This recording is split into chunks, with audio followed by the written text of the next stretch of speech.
Hello again.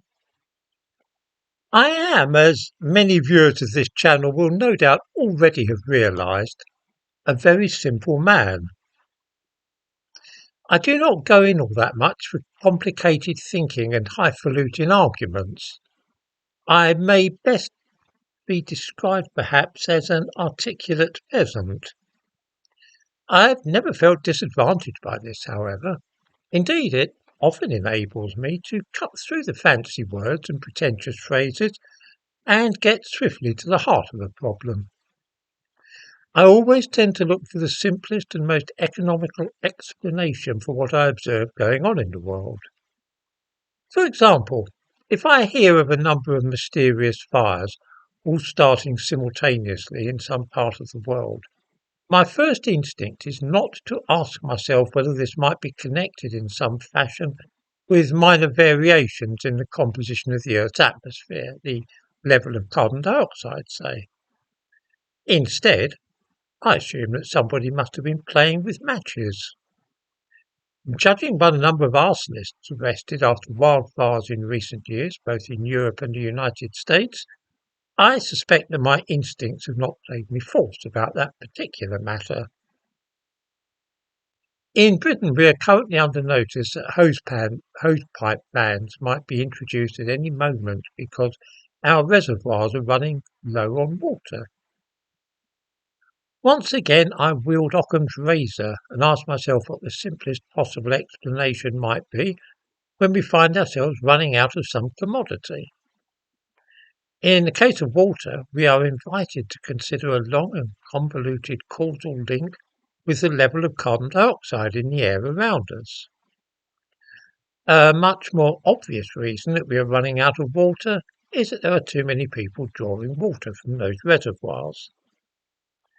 The last new reservoir constructed in the United Kingdom was Carsington Reservoir in the Midlands, which opened in 1992. At that time, 33 years ago, the nation's reservoirs supplied water in sufficient quantity for all the 57.5 million people in this country. There are now over 67 million people in the United Kingdom. The population has risen by 10 million, which is almost entirely due to immigration. The natural increase of the population, the number of births greater than the number of deaths, being approximately zero. If the reservoirs, which were sufficient to meet the needs of 57 million people, are now expected to cater for the needs of another 10 million folk, does anybody think it might be a bit of a pinch? Let's conduct a thought experiment. Imagine that we remove 10 million people from the United Kingdom tonight. Simply take them away and dump them in another country. This is, just to be sure that nobody accuses me of advocating mass deportations or ethnic cleansing or anything of that kind, a thought experiment. What effect on our water supply and reserves would removing 10 million people have? I think that it would greatly alleviate the current crisis we are facing. I'll go further. If we had not increased this country's population by 10 million since 1992, then I don't think there would be any crisis or threat of a hosepipe ban. According to the Office for National Statistics, the population of the United Kingdom is likely to increase by another 5 million between now and 2032. This will be wholly due to immigration. Do viewers think this will have any effect upon the water shortages we are already experiencing? Or do they think that increasing the population by 5 or 10 million without building any new reservoirs will make no difference at all to our reserves of water?